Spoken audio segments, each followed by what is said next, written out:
Yeah, and so how you take that and make it work for you. There are a couple things at play that we all have as our unique competitive advantage. One, we're all Mhm. unique individuals, right? And so, um, what no one can replace is you. I can't Mhm. become you. I can do what you do, but I can't do it the way you do it because I'm not you. Right. And so Yes. that's our competitive advantages as unique individual humans.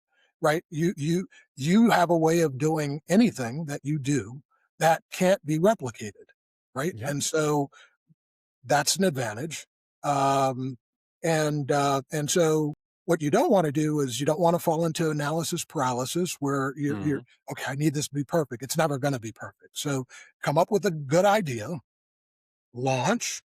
No one's going to be able to do it the way you're going to be able to do it. Now, what's really important is that and again, get some market validation, ask potential customers to vet whatever your product or service is so that they Mhm. can let you know that, hey, this is not only do I have a problem that this is solving, but it's solving in a way that, makes me want to buy it and buy it over and over Yeah. again. Right. But once you have that, then what you want to do is you want to stay close to your customer and ask them all the questions all the time, keep continually engage with them. Why are you buying from me? How are you using my product or service? How can my product or service solve your problem even better than it is now? I Yep. know it might be solving it. Are there, now that you've solved this problem, maybe some other problem is surfacing in your business and maybe there's a solution I can bring for that, or maybe I can tweak my product or service to help you address that. That's how, you're not waiting for forever to introduce something. You're Mhm. introducing something when it's good enough and you're staying close to you're getting validation from your customer that this solves their problem, but you're also staying close enough to your customer that your product or service is evolving so that this becomes a customer that, and this is where you convert a customer into an evangelist. They're they're Yeah. they're going to buy everything you sell for the life of your business and refer you to all their peers. In essence, you're going to make sure that because you're communicating with your customer in real time regularly, that they're letting you know, this continues, to solve my problem in the beginning, but it continues to solve my problem. And it's addressing new problems that are surfacing because we took care of this problem. Something else is gonna pop up, Yeah. but it's helping with that as well. Now I understand the value that you provide because I can go back and I can quantify that. Hey, not only do I know your product or service was introduced to me at a time I had a problem, it resolved that problem. I can quantify how much more revenue my business is generating, how much my Mhm. costs have gone down. Maybe it's a combination of the two. I understand what value you're providing to me, and I want to continue to get that value. Right. So that's why I'm going to be wedded to you, and I'm gonna speak your praises on the top of my roof so that the rest of the world can hear. Right. Absolutely. Absolutely. Yeah, there's a lot to unpack in that. A few things come to mind.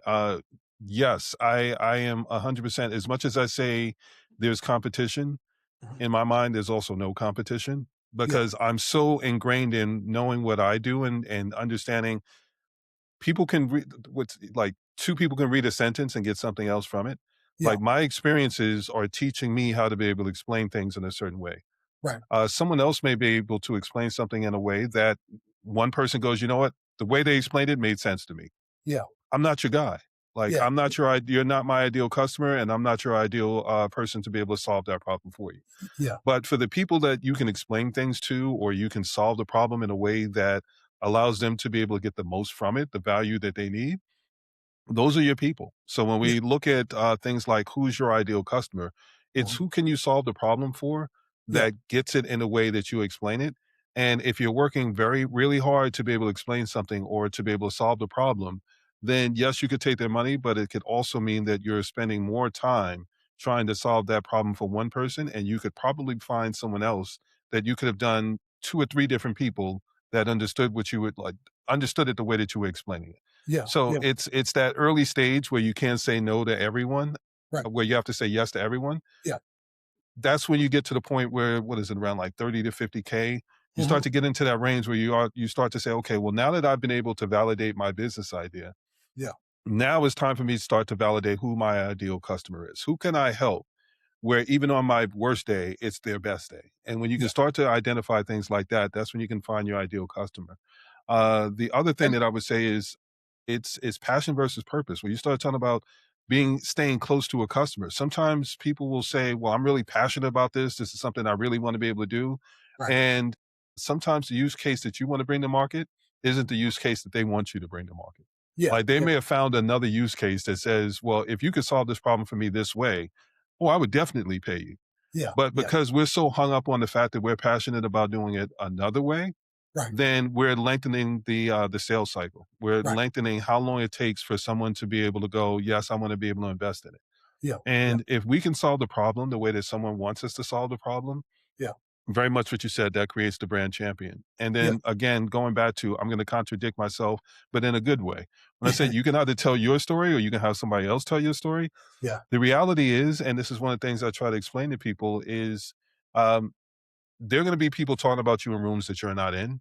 yeah, All we can really do is arm them with information that we want them to be able to relay to someone else. right, So right. if you're teaching someone the value that you can bring and you're not basing it on price, but you're basing it on the fact that they had a problem and Uh-huh. you solved that problem and you solved it in a way that made them comfortable and they enjoyed the whole experience, people are naturally going to be able to they want to be able to brag on that. Right, right, But right. if you don't give them something like that, then they can turn around and say, "Well, I found somebody that had a great solution, but I got it on the cheap." Yeah, That's yeah, not what I want you to be saying when you're in a yeah, room that I'm not in, because then the person's gonna come to me and say, "Oh, well, I hear you're very affordable." right. We're having a different conversation. It's not about being affordable, it's about the value that you can bring someone. So, you And absolutely wanna be able to figure out the best way to be able to solve these problems. yeah, and when you talk about competition, so competition is market validation, right? The fact that Yes. you have competition tells you that I've created something of value because You're other onto people something. see that and they Yeah, want to get into the game, right? So when you absolutely. have competition, that's market validation.